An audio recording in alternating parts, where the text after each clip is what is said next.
Il y a 15 minutes de ma vie qui ont disparu.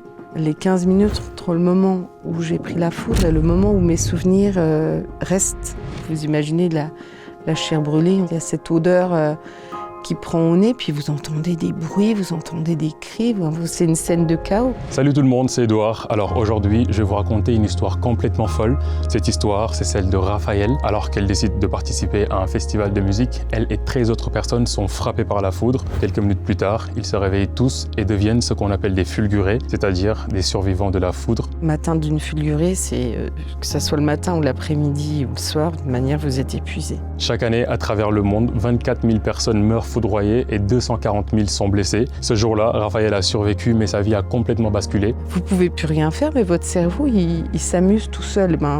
Vous vous amusez avec lui aussi, quoi. Elle a accepté de me raconter son parcours, ses traumas, ses séquelles et comment elle et les autres fulgurés ont fait avancer la science. C'était la première fois au bout d'1 an que j'avais un tout petit peu d'espoir.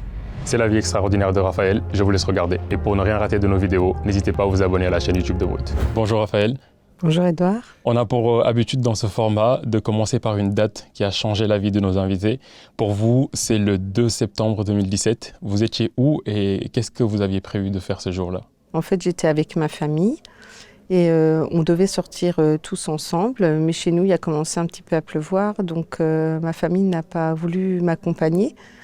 C'était lors d'une manifestation, donc en marge d'un festival de musique, tout ce qui pouvait intéresser tout le monde, mais ils n'ont pas voulu venir avec moi. Mais comme c'était ma première sortie avec une amie, mais seule, sans mes enfants et ma famille, je me suis dit que j'allais quand même la faire. Bien m'en a pris.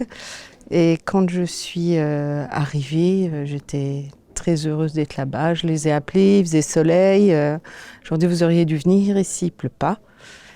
Et puis, 30 minutes après, ma vie a été bousculée. Quelques temps après, vers 15h53, vous voyez que le ciel commence à s'assombrir, il y a l'orage qui arrive sur le festival, à peu près. Alors, en fait, il n'y a pas d'orage. Il n'y a pas d'orage en plus ce jour-là. Il n'y a pas d'orage. En fait, il pleut, ouais. Comme il pourrait pleuvoir à n'importe quel endroit.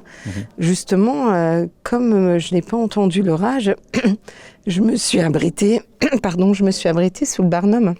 Et vous n'étiez pas seule, vous étiez avec... Alors, j'étais avec une amie qui m'a accompagnée le jour-là. Et en fait, comme il commençait à pleuvoir, et pleuvoir de plus en plus fort, on était au milieu de la nature, mais il y avait un barnum qui était installé justement pour la personne qui nous faisait découvrir les plantes sauvages comestibles. Et donc, en fait, on s'est tous assemblés autour d'elle. Et l'orage n'était pas là, il était très loin. Et on n'a même pas entendu un seul grondement, en fait. Ouais. Et du coup, à ce moment-là, vous allez vous abriter, donc vous êtes tous ensemble. Vous faites quoi à ce moment-là, juste avant l'incident? Eh bien, moi, j'étais en train de filmer et de prendre en photo, en fait, les différentes recettes que cette dame avait préparées. Et puis, au moment où je range mon caméscope, il y a un ami qui était conteur qui arrive avec son groupe parce qu'ils étaient un peu plus loin. Et au moment où ils arrivent, eh bien, en fait... La foudre tombe sur l'arbre qui était tout proche et par rebond sur nous, en fait. Donc, du coup, à ce moment-là, vous êtes frappé par la foudre. Est-ce que vous avez des souvenirs de ce moment-là, juste au moment où la foudre frappe? Moi, j'ai aucun souvenir parce que j'ai été touchée à la tête. J'ai eu 2 entrées à la tête, donc j'avais des cheveux longs et j'avais mes cheveux qui étaient accrochés par une pince crocodile.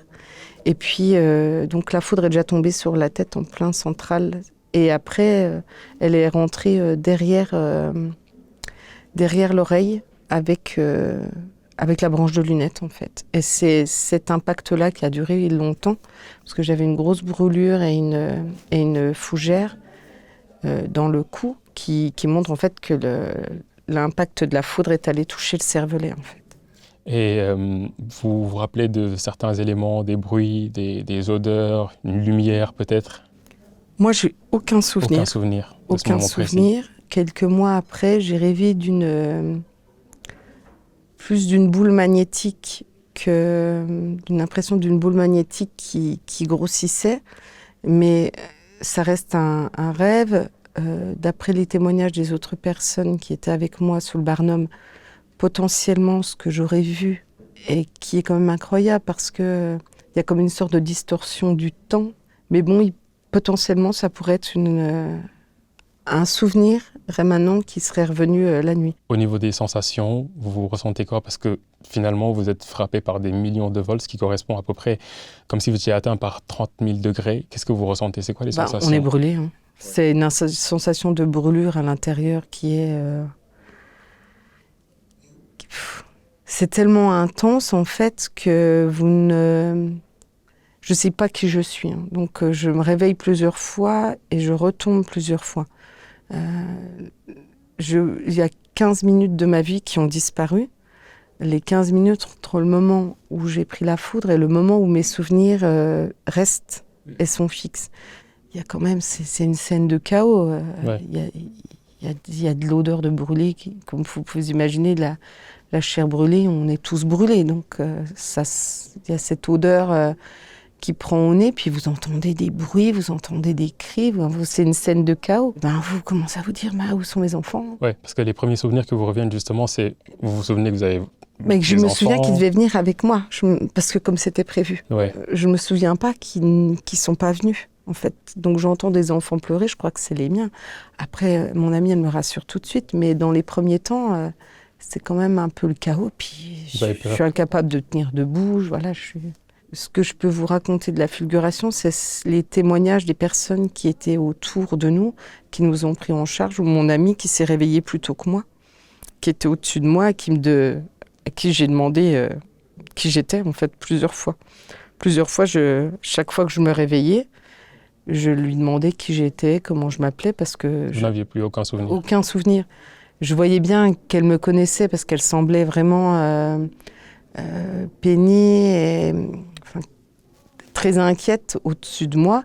Donc je lui disais, vous avez l'air d'être inquiète, peut-être que vous me connaissez, vous pouvez me dire qui je suis. Et ça, c'est vraiment... c'est les premiers souvenirs que j'ai. Et là, quand je commence à réaliser... Vous avez peur que vos enfants soient venus avec vous et qu'il leur soit arrivé la même chose? C'est le... Je crois que c'est le sentiment le plus angoissant. De se dire que finalement, c'est moi qui voulais venir à cette manifestation. Et s'ils sont là avec moi, c'est de ma faute. S'ils sont blessés, c'est de ma faute. Si c'est eux que j'entends pleurer, vous avez un sentiment de culpabilité qui est insoutenable, en fait. Et au-delà de ça, après, j'oublie pourquoi je suis là. Je veux juste me relever pour essayer de les trouver. Et c'est quoi les sensations que vous avez à ce moment-là? On sent que c'est brûlé. Parce qu'on a l'odeur, mais on sent que c'est brûlé. C'est intense, hein, c'est partout. Ouais. Et puis, c'est de l'électricité, donc vous avez aussi des spasmes, des coups d'électricité. Enfin, c'est comme si on vous enfilait des petites aiguilles quand même un peu partout. C'est une sensation qui est violente. Et en fait, j'ai envie que tout ça s'arrête. Hein. Justement, parce qu'il y a les secours qui viennent à un moment et qui très rapidement vous prennent en charge. On a été emmenés du site très rapidement dans la salle des pompiers et on a à peine arrivé là que les ambulances sont là avec des urgentistes qui semblent savoir quoi faire. Mmh. Et donc, comme moi, j'ai une figure de Lichtenberg qui se voit, et puis j'arrête pas de me plaindre de mal de tête et d'avoir envie de vomir. Je suis une des premières à être examinée pour savoir où la foudre est rentrée, pour qu'ils fassent les premiers tests. On écoute le cœur aussi pour voir si le cœur fonctionne bien. Et il voit quelque chose? Il n'y a rien, en fait. Pour eux, il n'y a rien. Il n'y a rien à part les brûlures aux pieds, des sorties, ce qu'ils appellent les sorties de la foudre, qui pour moi sont aux pieds. Pour eux, il n'y a rien. Parce qu'il n'y a pas de protocole. Mmh. Pour ça? Il n'y a pas de protocole. Oui, parce que les médecins, du coup, ils suivent le protocole en vigueur, ouais. C'est écouter le cœur. Mmh. Le corps, il fonctionnait normalement par rapport à tous les protocoles qui peuvent exister. Et le protocole foudre n'existe pas encore. N'existe pas à ce moment-là. Donc, du coup, ils découvrent aussi. Et vous le ressentez comment? Vous le vivez comment, cette incompréhension des médecins qui vous disent que vous n'avez rien alors que vous savez pertinemment que... J'arrête pas de leur dire, mais j'ai mal à la tête, c'est insupportable. Passez-moi un IRM, un scanner, je veux savoir ce qu'il y a, parce que moi je veux savoir. J'ai quand même...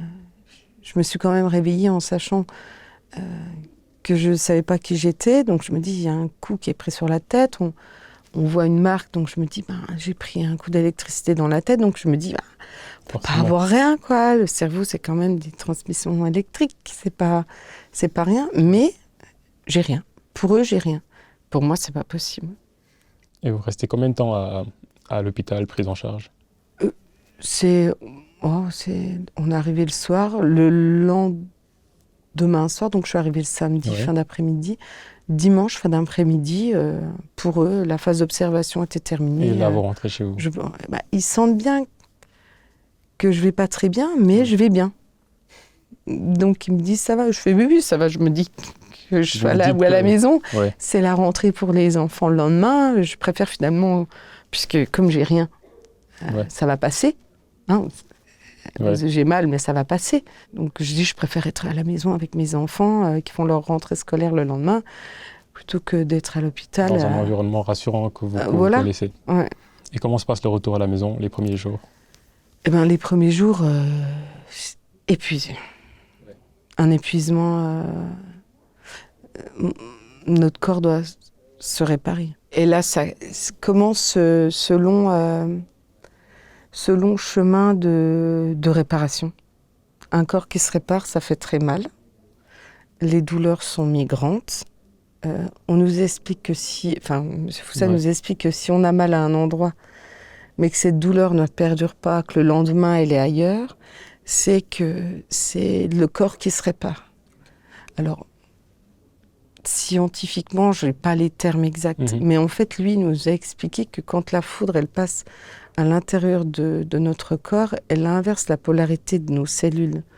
Donc le temps que tout se remette en place, que toutes les brûlures à l'intérieur se réparent, en fait, c'est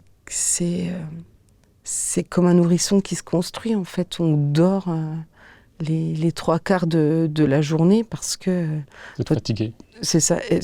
Ça va au-delà de la fatigue, je pense. On parle d'épuisement. Ouais. On est épuisé. Et à ce moment que vous décrivez comme étant un moment de open bar, vraiment où vous avez des sensations extraordinaires, vous arrivez à faire des choses extraordinaires, c'est quoi ce moment-là? En fait, vous pouvez plus rien faire, mais votre cerveau, il s'amuse tout seul. Vous vous amusez avec lui aussi, quoi. Donc c'est pour ça que j'ai testé plusieurs choses, parce que c'est comme un enfant avec un nouveau jouet, on teste toute la panoplie du cerveau. C'est ce qui permet en fait d'accepter la situation dans laquelle on est, de pouvoir... mes souvenirs d'enfance, moi je me souvenais pas de mon enfance, et là j'ai pu retrouver des souvenirs d'enfance que j'ai perdus, mais j'en ai gardé quand même la trace. Mais c'est tellement agréable. On se dit qu'en fait ils sont pas perdus, ils sont là. Vous avez, j'organisais ma journée, je faisais des multiplications, donc ça c'est. Je réfléchissais à plein de choses. Je m'amuse en fait.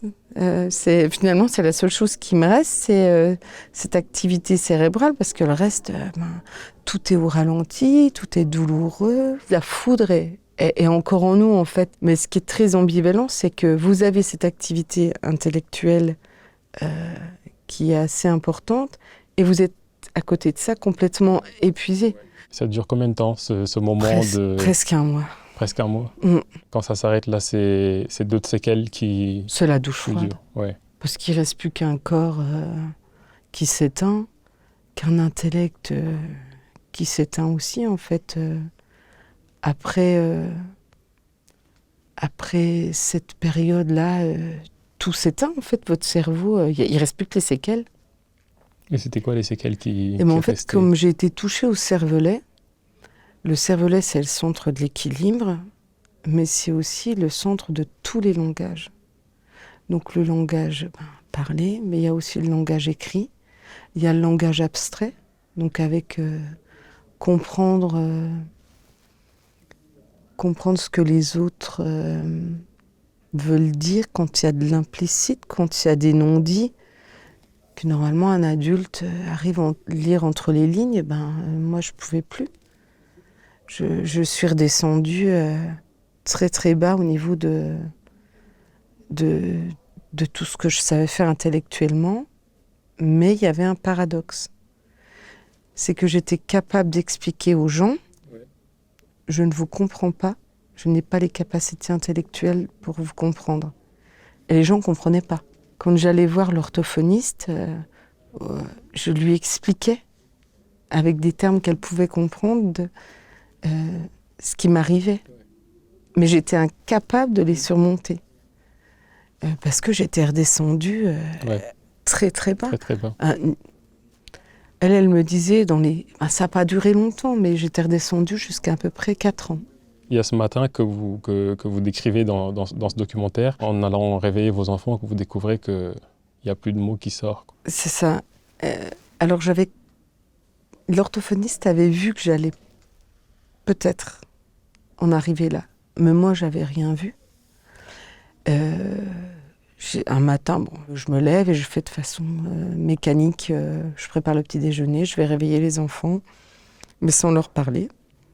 Et puis, ils arrivent au petit déjeuner et là, je vais essayer de leur parler, mais la pensée va plus vite que le message qui fait activer les cordes vocales. Donc, en fait, ça ne sort pas. Ça sort pas, c'est... Puis quand il y a quelque chose qui va pas, vous voulez recommencer, vous grattez la gorge, mais c'est impossible. Donc je décide de me taire pour inquiéter personne. Et puis après, j'essaye. Une fois que j'ai amené les enfants à l'école, j'essaye. Puis je vois pas que ça fonctionne pas. C'est qu'après, je me dis, il va falloir que quelqu'un me comprenne. Et comme j'arrivais déjà plus à écrire, que c'était très compliqué d'écrire, je me dis, mais comment je vais communiquer avec les gens si je peux plus parler et si je peux plus écrire,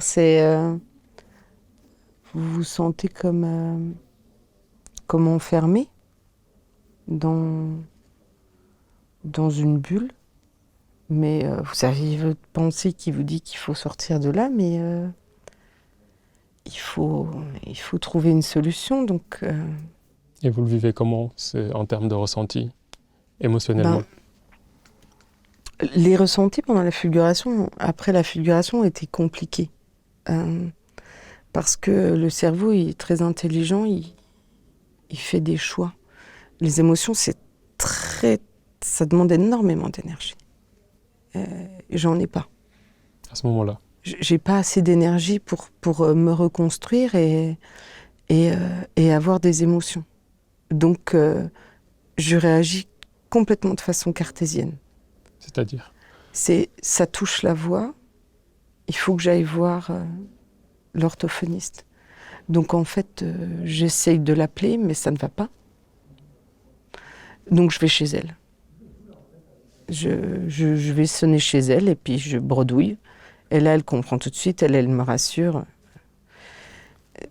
dans ce qu'elle peut. Oui. Parce que elle connaît pas. Les personnes qui m'ont suivie et qui m'ont aidée à me reconstruire, à faire que je vous parle aujourd'hui, m'ont toujours dit que ça s'apparentait à un trauma et un AVC en même temps, en fait. Mais il y a aucune lésion.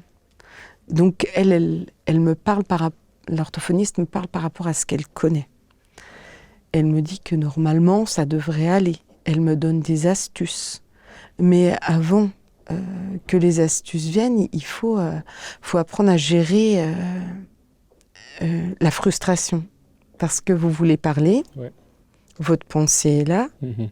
Alors donc il faut ralentir. Il faut laisser traîner les syllabes. Donc elle me dit mais d'utiliser un accent. Alors comme j'ai vécu en Alsace, je traîne les syllabes comme en alsacien. Je tire sur les mots. C'était une façon finalement de vous permettre de pouvoir toujours parler et de pouvoir être entendu ou compris. Donc quand je suis fatiguée, parfois, comme là, le débit de parole ralentit La pensée, je sais qu'elle est là, mais il faut absolument que je me pose. Autrement, le trébuchement, le bégaiement revient en fait. Mhm. Et en termes d'émotions, vous dites qu'à ce moment-là, finalement, c'est comme si vous étiez un peu coupé de vos émotions. Comment est-ce qu'on le ressent? Comment on le vit quand on est une maman, quand on a ses enfants et que finalement, on a cette césure-là avec ses émotions? D'abord, on s'en rend pas compte. Mhm. Et ça fait pas longtemps que je me suis rendu compte en fait que j'avais peut-être un peu malmené mes enfants par rapport à ça, parce que quand ils me rapportaient des difficultés au collège, surtout ma grande qui me rapportait des difficultés au collège, moi je répondais de façon cartésienne, tu les apprécies pas. Ce qu'elles te disent, c'est pas grave. Enfin, quelqu'un qui est en plein questionnement ou qui est en difficulté, il a besoin d'autre chose. Parce qu'elle était encore jeune, elle devait avoir 12 ans. 12 ans. Ouais. Puis même le soir, par exemple, être maman, c'est normalement avant la fulguration, tous les soirs, je lisais une histoire à mes enfants. Donc c'était notre moment à tous les trois de notre journée. On s'installait sur le lit du petit et on racontait des histoires. Mais un jour, j'ai dit, écoutez, je peux plus vous lire. Et donc ça s'est arrêté en fait. Je dis, mais vous pouvez lire vous? Et non, en fait ce moment s'est arrêté. Et puis après, j'étais obligée de me dire quand je montais. Alors, une maman, ça doit dire ci, ça doit dire ça, ça doit faire ça. Parce que vous savez plus, c'est quelque chose qui fait partie d'un apprentissage. Tout ce que j'ai appris, ce que je dis dans le jupon d'une maman, je l'ai perdu. Parce qu'en fait, ça fait partie d'un apprentissage émotionnel. C'est comme si vous appreniez de nouveau à être une maman. Voilà. Ça n'a pas été immédiat. Je pense qu'il y a bien au moins 2 ans qui se sont passés entre le moment où je me dis, attends, une maman, quand ça va voir ses enfants pour leur dire au revoir, ou quand ça... Voilà. Mais bon, ils ont l'air de s'en être bien sortis, donc je pense que ça va quand même. Et votre mari, il l'a vécu comment? Il a eu peur d'abord, parce qu'en fait, il disait là dans le documentaire, en fait, il avait peur que je reste une coquille vide. C'est pas évident quand vous êtes avec quelqu'un qui du jour au lendemain n'est plus capable de s'assumer en tant que tel. Remplir des papiers, répondre aux questionnaires de rentrée pour les enfants, date de naissance, où ils sont nés, s'ils ont des soucis. J'étais incapable de faire ça en fait. Même remplir des questions aussi simples que ça, j'étais plus capable. Donc il se dit, mais si ça reste comme ça, ça va être compliqué. Je vais pas pouvoir tout assumer. C'est effrayant aussi de son point de vue, parce que finalement je suis la même, mais c'est pas celle qu'il a choisie. C'est pas les conversations, il y en a plus vraiment. On est juste dans on va dire dans une survie. Qu'est-ce qu'on mange, qu'est-ce qu'on fait à manger, on fait les courses et puis voilà. Il n'y a plus de partage, c'est une coquille vide, comme il dit, ouais. Donc c'est effrayant pour lui, effrayant. Et pour vous? Moi, je suis dans ma survie. Ouais. Je suis dans je dois me réparer. Je me rends pas compte de tout ça, du tout. Moi, je me lève, je fais les choses parce qu'elles doivent être faites, et il n'y a pas de... C'est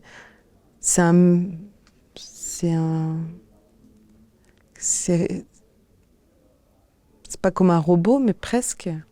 Hein, vous n'avez pas de... Il n'y a pas d'état d'âme, vous faites les choses sans... Jamais je me suis posé de questions sur sur ce que je vais devenir. J'ai un problème, il y a une solution, je vais la trouver. Je suis super cartésienne. C'est très compliqué pour l'entourage. Tout le long des étapes, jusqu'à encore quelques mois, j'avais peur que les gens pensent que j'étais pas intellectuellement bien câblée. Ah. C'est la crainte que vous aviez. Ben, tout à l'heure, j'ai encore eu ce réflexe, si je vous comprends pas, si parce qu'en fait, il y a que quelques mois que je peux. Il y a quelques mois, vous m'auriez demandé de venir ici, je vous aurais dit non, parce que je voyais pas pourquoi et je me sentais pas capable d'interagir avec quelqu'un sans connaître ses intentions, sans savoir exactement ce qui allait se passer. J'aurais été incapable de faire ça. Ouais.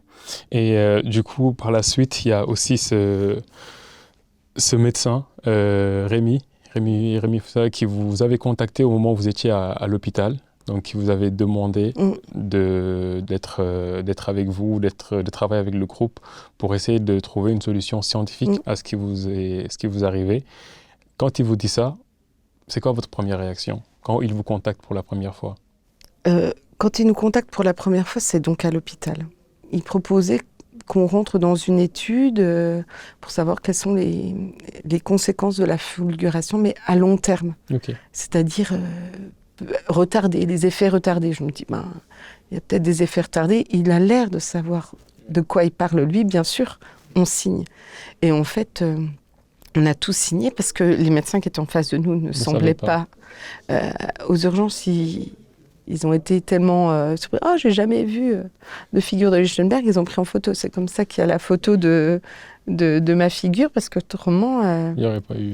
Il n'y aurait pas eu, parce qu'ils étaient tellement surpris. C'est la première fois qu'ils voyaient.